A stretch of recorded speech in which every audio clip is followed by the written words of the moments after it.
बिस्मिल्लाहिर्रहमानिर्रहीम अस्सलाम वालेकुम। Welcome to SWS learn only YouTube channel. कैसे आप सब? मुझे उम्मीद है कि आप सब खैरियत से होंगे। वीडियो स्टार्ट करने से पहले जो स्टूडेंट मेरे चैनल पे नए, मेरे चैनल को सब्सक्राइब कर ले ताकि हर आने वाली वीडियो का नोटिफिकेशन आपको मिल सके। आज से हम चैप्टर 12 का नया टॉपिक स्टार्ट करेंगे, सल्फर। पीछे हमने जितना भी पढ़ा नाइट्रोजन, नाइट्रोजन के ऑक्साइड्स, अब हम पढ़ने लगे सल्फर, और सल्फर की आगे रिएक्टिविटी पढ़ेंगे, देन इसके स्ट्रक्चर ऑक्सीडेशन स्टेट के बारे में पढ़े। अगर हम सल्फर के बारे में देखें तो सल्फर जो है ये ग्रुप 16 से बिलोंग करता है। पीरियोडिक टेबल में सेकंड मेंबर है, ऑक्सीजन के नीचे क्या है? सल्फर। तो ग्रुप 16 का सेकंड मेंबर है सल्फर, सो हम लिखेंगे बिलोंग्स टू ग्रुप 16।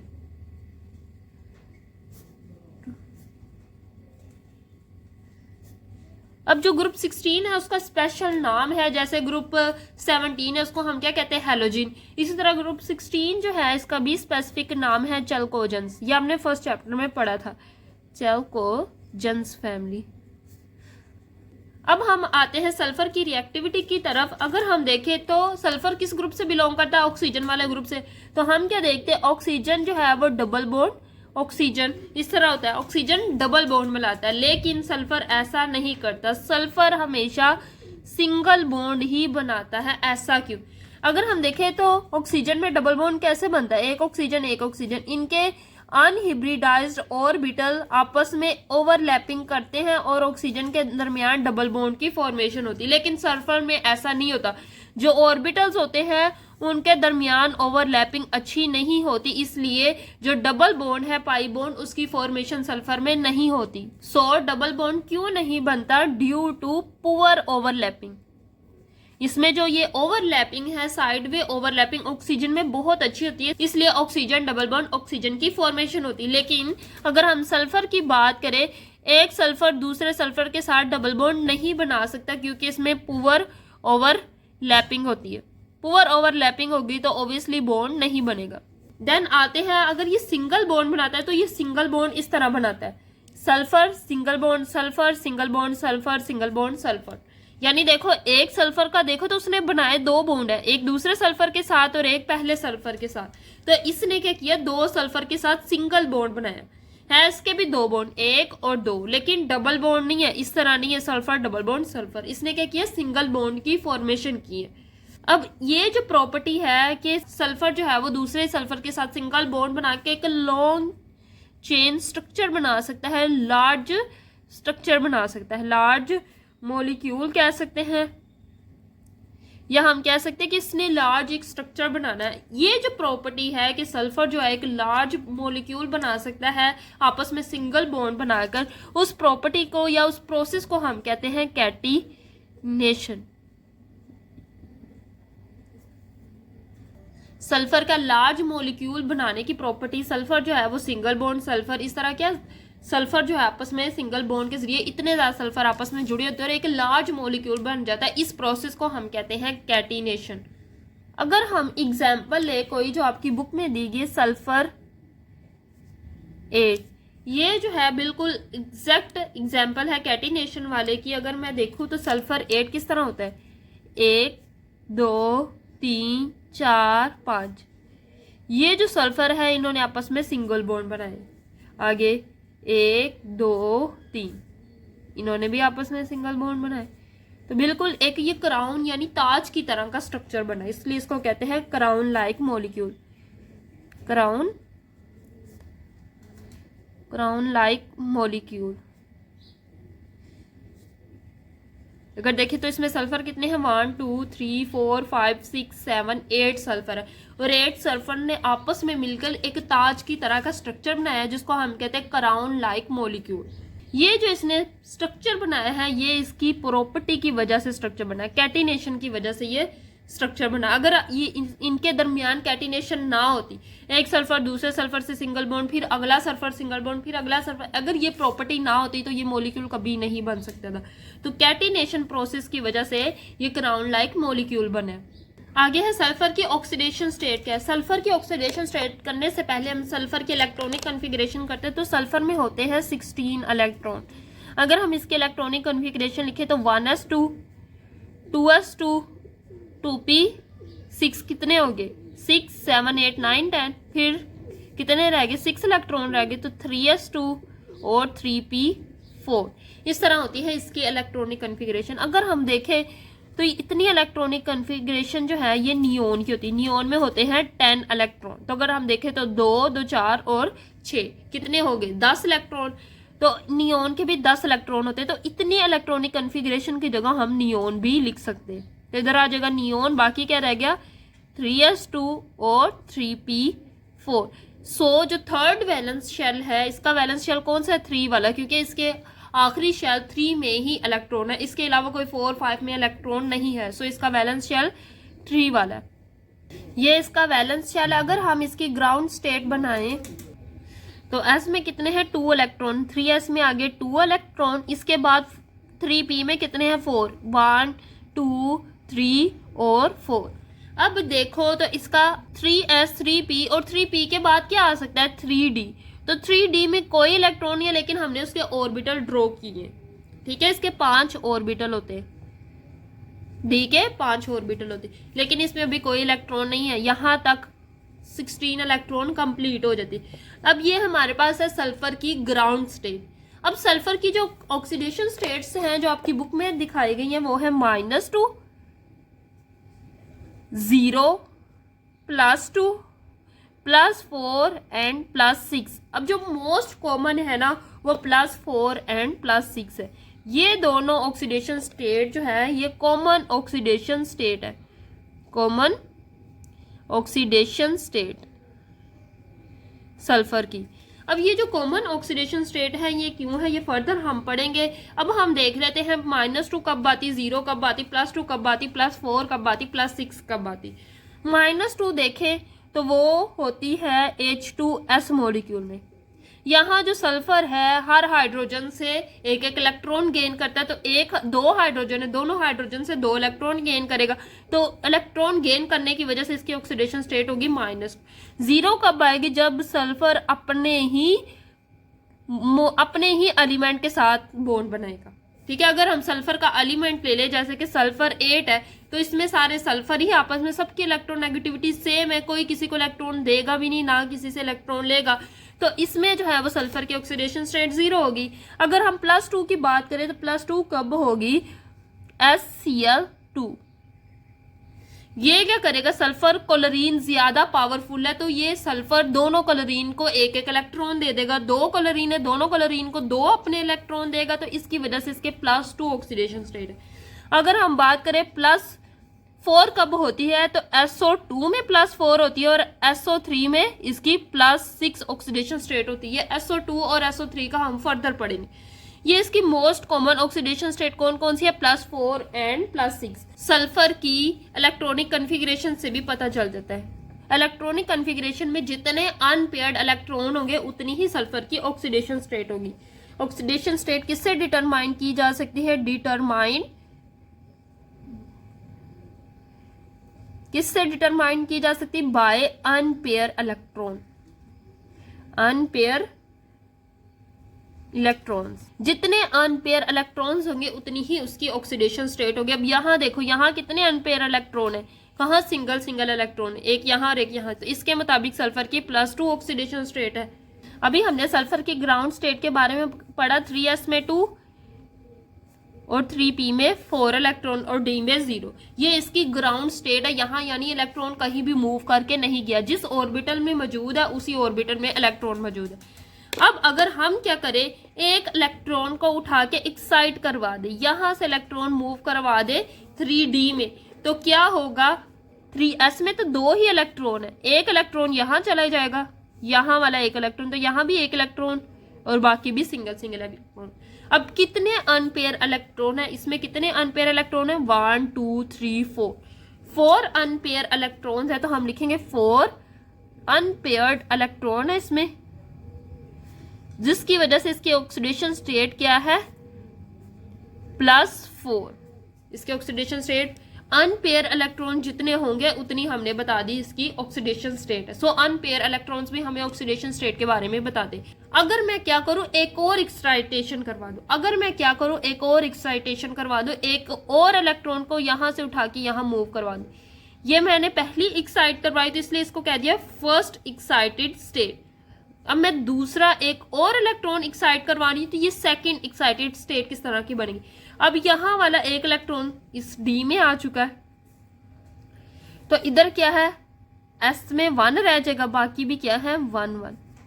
सो ये सल्फर की सेकंड एक्साइटेड स्टेट है। इसमें हमने क्या किया, एक और इलेक्ट्रॉन को एक्साइट करवा दिया डी में। सो ये सल्फर की सेकंड ऑक्सीडेशन स्टेट। अगर हम इसमें देखो तो कितने अनपेयर इलेक्ट्रॉन है, 1 2 3 4 5 6। तो इसमें कितने अनपेयर्ड इलेक्ट्रॉन है, 6 अनपेयर्ड इलेक्ट्रॉन्स है। 6 अनपेयर्ड इलेक्ट्रॉन्स होने की वजह से इसकी +6 ऑक्सीडेशन स्टेट है। अगर हम इलेक्ट्रॉनिक कॉन्फ़िगरेशन लिखे तो ग्राउंड में क्या है, 3s में कितने इलेक्ट्रॉन है 2 और 3p में कितने हैं 4 इलेक्ट्रॉन।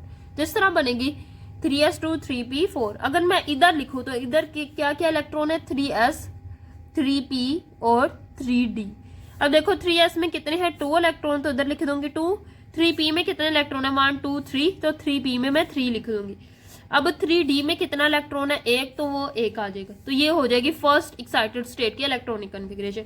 अगर सेकंड एक्साइटेड स्टेट की इलेक्ट्रॉनिक कॉन्फ़िगरेशन लिखे तो 3s 3p और 3d है। 3s में कितने इलेक्ट्रॉन है 1, 3p में कितने हैं 1 2 3, तो इधर आ जाएगा 3p में 3 इलेक्ट्रॉन। 3d में कितने हैं 2 इलेक्ट्रॉन, तो आगे 2 इलेक्ट्रॉन। आप देखें तो वैलेंस शेल में सब में कितने इलेक्ट्रॉन है, 6 ही इलेक्ट्रॉन्स हैं।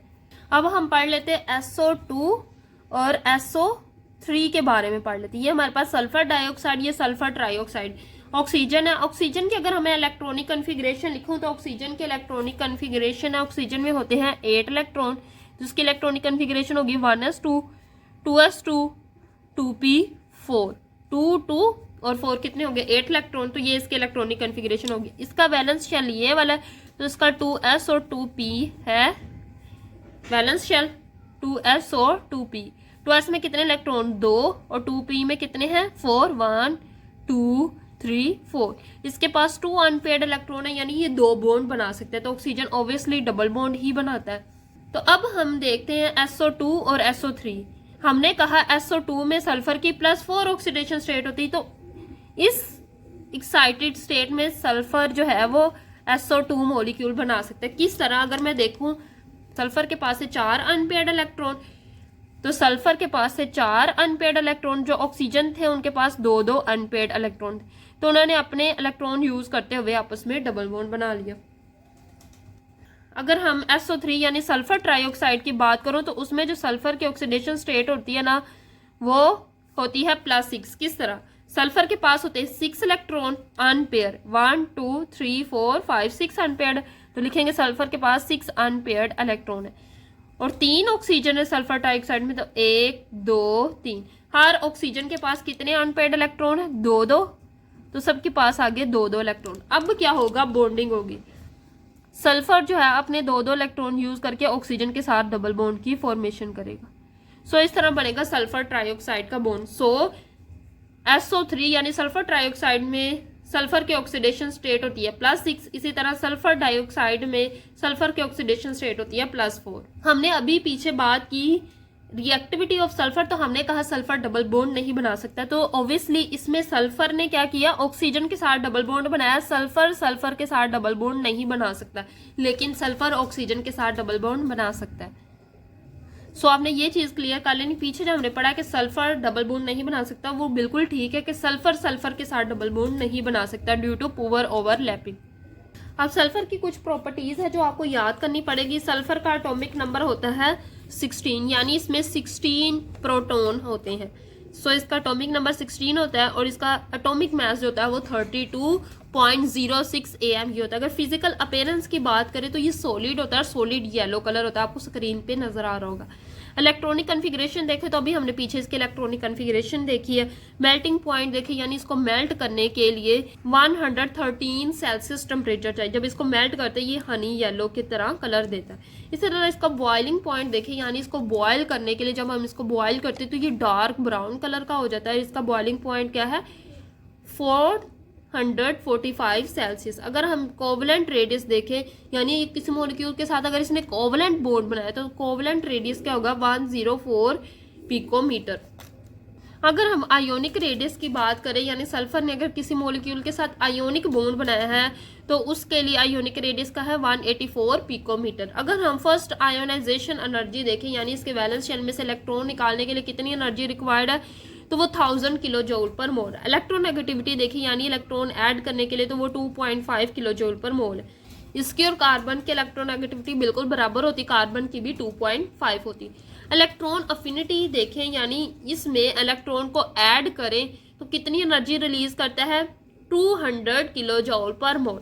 डेंसिटी की बात करें तो इसकी जो डेंसिटी है वो 2.07 ग्राम पर सीएम क्यूब है। अगर हम इसकी कॉमन ऑक्सीडेशन स्टेट के बारे में पढ़े, तो अभी हमने ऑक्सीडेशन स्टेट के बारे में पढ़ा, इसकी कॉमन ऑक्सीडेशन स्टेट +4 and +6 है। कॉमन बॉन्डिंग, यानी ये ज्यादातर बॉन्ड कौन सा बनाता है, कोवलेंट बॉन्ड। अगर हम देखें तो SO2 में भी इसका कोवलेंट बॉन्ड है, SO3 में भी इसका कोवलेंट बॉन्ड है, तो ज्यादातर ये कोवलेंट बॉन्ड ही बनाता है। देन है अगला topic, stability of oxidation state of sulphur. तो सल्फर की कुछ ऑक्सीडेशन स्टेट हमने पढ़ी, -2, 0, +2, +4 और +6, यानी -2 से लेकर कहाँ तक जाती है, +6 तक। यहाँ तक सल्फर की ऑक्सीडेशन स्टेट्स होती। अब ये जो ऑक्सीडेशन स्टेट्स है ये कंडीशन पे डिपेंड करती, इनकी स्टेबिलिटी। कुछ कंडीशन पे ये स्टेबल होती, कुछ कंडीशन पे ये स्टेबल होती, कुछ कंडीशन पे ये स्टेबल होती है और कुछ कंडीशन पे ये स्टेबल होती है। अब इसकी स्टेबिलिटी कौन कौन से फैक्टर अफेक्ट करते हैं उनके बारे में पढ़ेंगे। पहला फैक्टर जो सल्फर की ऑक्सीडेशन स्टेट की स्टेबिलिटी को इफेक्ट करता है वो है पीएच। पीएच या तो pH 7 से कम होगी, या pH 7 पर होगी, या pH 7 से ज्यादा होगी। अगर तो pH 7 से कम है, यानी 1 से लेकर 7 के दरमियान है, तो कौन सा इन्वायरमेंट होगा, एसिडिक कंडीशन होगी, एसिडिक कंडीशन। जब pH 7 से कम होती है तो एसिडिक कंडीशन होती है, और जब एसिडिक कंडीशन होती है तो सल्फर की ज्यादातर ऑक्सीडेशन स्टेट जो है वो माइनस होती है। तो कौन सी माइनस वाली ऑक्सीडेशन स्टेट है, -2। इसकी रिड्यूस फॉर्म होगी, फॉर्म पे ऑक्सीडेशन स्टेट कौन सी होगी, -2। मोस्ट कॉमन ऑक्सीडेशन स्टेट होगी जब एसिडिक कंडीशन होगी, तो इसकी रिड्यूस फॉर्म होगी -2। रिड्यूस फॉर्म क्यों है, क्योंकि ये 2 इलेक्ट्रॉन गेन करता है। सल्फर जब 2 इलेक्ट्रॉन गेन करेगा तभी इसके ऊपर -2 आएगा, और इसकी ऑक्सीडेशन स्टेट क्या होगी, -2। तो -2 ऑक्सीडेशन स्टेट इलेक्ट्रॉन गेन करने की वजह से, तो गेन ऑफ इलेक्ट्रॉन क्या होता है, रिडक्शन। तो ये इसकी रिड्यूस फॉर्म है। रिड्यूस फॉर्म में इसकी ऑक्सीडेशन स्टेट होती है -2, और ये मोर स्टेबल होती है, सबसे ज्यादा मोर स्टेबल होती है एसिडिक कंडीशंस में। जो आएगी वही मोर स्टेबल होगी, इसलिए वो ऑक्सीडेशन स्टेट आती है। अगर मैं बात करूं कि pH 7 पे, अगर pH सोल्यूशन की 7 पे होगी तो न्यूट्रल कंडीशंस होगी, अगर pH 7 से ज्यादा होगी तो बेसिक कंडीशंस होंगी, बेसिक कंडीशन। अगर तो न्यूट्रल या बेसिक कंडीशन है तब आएगी oxidise form, oxidise form. Oxidise form का मतलब ये कि इलेक्ट्रॉन जो है वो लूज करेगा, सल्फर जो है ऑक्सीडेशन शो करेगा, इलेक्ट्रॉन लूज करेगा। तो इलेक्ट्रॉन लूज करके इसकी सबसे ज्यादा बेसिक कंडीशंस पे और न्यूट्रल कंडीशंस पे ये कौन सी ऑक्सीडेशन स्टेट शो करेगा, +6, जो सबसे ज्यादा स्टेबल होगी। +6 मोर स्टेबल होगी जब न्यूट्रल या बेसिक कंडीशन होगी। ये इसकी रिड्यूस फॉर्म है, क्योंकि ये 2 इलेक्ट्रॉन गेन करेगा, इलेक्ट्रॉन गेन करना रिडक्शन है, तो इसलिए ये रिड्यूस फॉर्म होगी। अब +6 है, यानी ये 6 इलेक्ट्रॉन देगा, इलेक्ट्रॉन का रिमूव करना है, तो रिमूवल ऑफ इलेक्ट्रॉन क्या है, ऑक्सीडेशन। तो ये इसकी ऑक्सीडाइज फॉर्म है। ऑक्सीडाइज फॉर्म कब आती है, न्यूट्रल और बेसिक कंडीशंस पे, और रिड्यूस फॉर्म कब आती है, एसिडिक कंडीशंस पे। तो पीएच इस तरह सल्फर की जो ऑक्सीडेशन स्टेट है उसकी स्टेबिलिटी को इफेक्ट करती है। फर्स्ट फैक्टर था पीएच। सेकंड फैक्टर जो सल्फर की ऑक्सीडेशन स्टेट की स्टेबिलिटी को इफेक्ट करता है वो है थर्मोडायनेमिक्स एंड काइनेटिक्स। अगर हम थर्मोडायनामिक के हिसाब से देखें तो थर्मोडायनामिकली मोर स्टेबल, थर्मोडायनामिकली जो स्टेबल ऑक्सीडेशन स्टेट है सल्फर की वो +6 है, और SO3 में +6 ऑक्सीडेशन स्टेट आती। तो जो सल्फर है वो थर्मोडायनामिकली ज्यादातर स्टेबल फॉर्म देता है SO3 में, और उसकी स्टेबल फॉर्म होती है, अगर SO3 में देखें तो उसकी स्टेबल ऑक्सीडेशन स्टेट क्या है, +6। थर्मोडायनामिकली स्टेबिलिटी हम कैसे बताते हैं, जितनी ज्यादा गिब्स फ्री एनर्जी होगी थर्मोडायनामिकली वो कंपाउंड उतना ही ज्यादा स्टेबल होगा। सो थर्मोडाइनमिकली जो सल्फर है उसकी ऑक्सीडेशन स्टेट +6 है और ये सबसे ज्यादा स्टेबल है। अगर मैं काइनेटिक्स के हिसाब से बताऊं, ये तो हमने थर्मोडायनेमिक के हिसाब से बता दिया ना, अगर मैं काइनेटिक्स के हिसाब तो बताऊं तो काइनेटिक्स कहता है जितनी ज्यादा रिएक्शन फास्ट होगा उतना ही ज्यादा स्टेबल प्रोडक्ट बनेगा।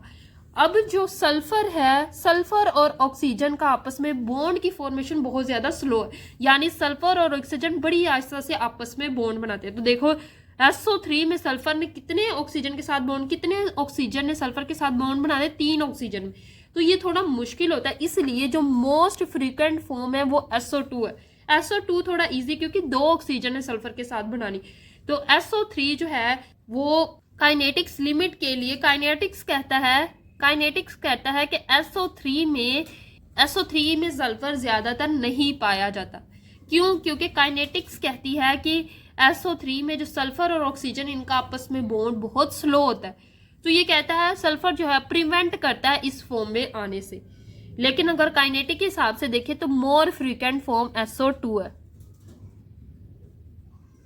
ये मोर फ्रीक्वेंट है, यानी ज्यादातर SO2 की फॉर्म में सल्फर पाया जाता है, SO3 की फॉर्म में कम पाया जाता है। थर्मोडायनेमिकली चाहे ये ज्यादा स्टेबल, लेकिन इसमें काइनेटिक्स लिमिट ये है कि सल्फर और ऑक्सीजन का जो आपस में बॉन्ड है वो बहुत स्लो फॉर्मेशन होती है, बॉन्ड की बहुत स्लो फॉर्मेशन होती है, इसलिए ये चाहे स्टेबल है लेकिन ये इतना ज्यादा कॉमन नहीं है। मोर फ्रीक्वेंट SO2 है क्योंकि थर्मोडायनेमिकली तो ये ज्यादा स्टेबल नहीं है, लेकिन काइनेटिक्स के हिसाब से देखें तो ये ज्यादा अच्छा है क्योंकि इसमें 2 ऑक्सीजन ने सिर्फ सल्फर के साथ बॉन्ड बनाना है। और हमें पता है कि SO2 में सल्फर की ऑक्सीडेशन स्टेट क्या होती है, +4, यानी काइनेटिक्स के हिसाब से ज्यादातर सल्फर की ऑक्सीडेशन स्टेट क्या होती है, +4। तीसरा फैक्टर जो सल्फर की ऑक्सीडेशन स्टेट को इफेक्ट करता है वो है nature of compound. Nature of compound का मतलब ये कि सल्फर ने किस एलिमेंट के साथ बॉन्ड बनाया। इधर कोई एलिमेंट है और यहाँ सल्फर है, इन दोनों के दरमियान बॉन्ड फॉर्मेशन होगी, तो सल्फर किस एलिमेंट के साथ बॉन्ड बनाता है ये भी इफेक्ट करता है सल्फर की ऑक्सीडेशन स्टेट की स्टेबिलिटी को। जब सल्फर किसी एलिमेंट से बॉन्ड बनाता है ना, कोई केमिकल इन्वायरमेंट जनरेट होता है, तो इस केमिकल इन्वायरमेंट में सल्फर जब किसी एलिमेंट से बॉन्ड बनाता है तो इसकी ऑक्सीडेशन स्टेट अफेक्ट होती है, ऑक्सीडेशन स्टेट की स्टेबिलिटी अफेक्ट होती है। सो काइनेटिकली हमने अभी बात की, काइनेटिकली जो सल्फर है वो ज्यादातर SO4 -2 स्टोएस्टिक इन्वायरमेंट्स में सल्फर की ये फॉर्म सबसे ज्यादा स्टेबल है due two sulphur and oxygen bond बहुत ज्यादा स्ट्रॉन्ग होता है। सल्फर और ऑक्सीजन का बॉन्ड स्ट्रॉन्ग जरूर होता है लेकिन इसकी जो फॉर्मेशन होती है वो काइनेटिकली स्लो होती है, और ये जो बॉन्ड है वो स्ट्रॉन्ग होता है। इसलिए अगर एसिडिक इन्वायरमेंट हो और सल्फर और ऑक्सीजन का आपस में बॉन्ड बना हो तो सबसे ज्यादा स्टेबल ये फॉर्म बनती है सल्फर की। चौथा फैक्टर जो सल्फर के ऑक्सीडेशन स्टेट को इफेक्ट करता है वो है कैटालिस्ट। कैटालिस्ट क्या करता है, रेट ऑफ फॉर्मेशन को इंक्रीज करता है। तो स्पेसिफिक ऑक्सीडेशन स्टेट के रेट ऑफ फॉर्मेशन को इंक्रीज करता है कैटालिस्ट, इंक्रीज करता। अब अगर हम बात करें कॉन्टैक्ट प्रोसेस की, कौन से प्रोसेस की, कॉन्टैक्ट प्रोसेस। तो कॉन्टैक्ट प्रोसेस में होता है SO3 की फॉर्मेशन। अब SO3 की फॉर्मेशन कैसे होती है कॉन्टैक्ट प्रोसेस में, इधर आना है C। अगर हम कॉन्टैक्ट प्रोसेस में SO3 की फॉर्मेशन देखें तो SO2 और उसके साथ हाफ ऑक्सीजन का मॉलिक्यूल आके जब मिलता है तो SO3 बनता है।